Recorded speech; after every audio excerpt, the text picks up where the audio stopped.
Hello സുഹൃത്തുക്കളെ, ഇന്നത്തെ video എന്ന് പറയുന്നത് ശബരിമലയ്ക്ക് പോകുന്നതാണ്. പോയത് മറ്റാരുമല്ല, എൻ്റെ പപ്പയും എൻ്റെ അങ്കിളുടെ മോൻ സുഷാർ ചേട്ടായിയുമാണ്. സുഷാർ ചേട്ടായി കന്നിയായിട്ടാണ് മലയ്ക്ക് പോകുന്നത്. അതുകൊണ്ട് തന്നെ അവരുടെ വീട്ടിൽ കഞ്ഞി കൊടുക്കുന്നുണ്ടായിരുന്നു എല്ലാവർക്കും. അതിനെ അയ്യപ്പക്കഞ്ഞി എന്നാണ് പറയുന്നത്. അത് ഒരുപാട് കിഴങ്ങ് വർഗ്ഗങ്ങളും ഒക്കെ ചേർത്താണ് ഉണ്ടാക്കുന്നത്. ഇങ്ങനെ ചെയ്യാൻ കാരണം കന്യായപ്പന്മാർ പോകുമ്പോൾ ഇങ്ങനെ ചെയ്യണമെന്നൊരു നിയമം ഉണ്ടെന്നാണ് അവർ പറഞ്ഞത്. അങ്ങനെ പപ്പയും സുഷാർ ചേട്ടായും കൂടെ ഞങ്ങളുടെ അടുത്തുള്ള അമ്പലമായ പുതിയകാവിൽ വെച്ച് കെട്ടുമുറുക്കി ശബരിമലയിലേക്ക് തിരിച്ചു. ആദ്യം അവർ എരുമേലിക്കാണ് പോയത്. പോകുന്ന വഴിക്ക് അവർ ചിറക്കടവ് മഹാദേവ ക്ഷേത്രത്തിൽ കയറിയായിരുന്നു. അതിൻ്റെ ഐതിഹ്യം എന്താണെന്ന് വെച്ചാൽ, ഇവിടെ നിന്ന് കെട്ടുമുറുക്കി പോകുന്നവർ മഹാദേവ ക്ഷേത്രത്തിൽ, അതായത് അയ്യപ്പൻ്റെ അച്ഛനാണല്ലോ മഹാദേവൻ, അതുകൊണ്ട് അച്ഛനെ കണ്ട് മകൻ്റെ അടുത്ത് പോവുകയാണെന്ന് പറഞ്ഞിട്ട് വേണം പോകാൻ. അതുകൊണ്ടാണ് അങ്ങനെ ചെയ്യുന്നത് കൊണ്ട് യാതൊരുവിധ അപകടങ്ങളും ഉണ്ടാകത്തില്ലെന്നാണ് പറയുന്നത്.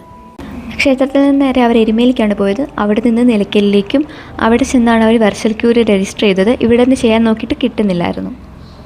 അങ്ങനെ അവർ പമ്പയിൽ കുളിച്ച് അവിടെ ചെയ്യേണ്ട കാര്യങ്ങളെല്ലാം ചെയ്ത് നല്ല രീതിയിൽ തന്നെ മല കയറാൻ തുടങ്ങി.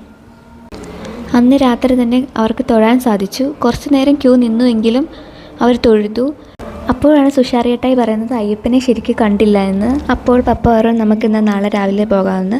അതുകൊണ്ട് അവർ സന്നിധാനത്ത് തന്നെ കിടന്ന് പിറ്റേ ദിവസം രാവിലെ എഴുന്നേറ്റ് അയ്യപ്പനെയും തൊഴുത് നെയ്യഭിഷേകമൊക്കെ കണ്ടിട്ട് അവിടെ നിന്ന് തിരിച്ചു. അങ്ങോട്ട് പോയപ്പോൾ ആവേശമൊന്നും തിരിച്ചു വന്നപ്പോൾ അവർക്കില്ലായിരുന്നു. പ്രത്യേകിച്ച് സുഷാർ ചേട്ടായിക്ക് കന്നി ആയതുകൊണ്ട് തന്നെ ആദ്യമായിട്ടാണല്ലോ മല കയറുന്നത്.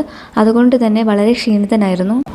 അപ്പോൾ ഇത്രയാണ് അവരുടെ ശബരിമല വിശേഷം. വേറൊരു വീഡിയോ ആയിട്ട് പിന്നെയും കാണാം. ബൈ.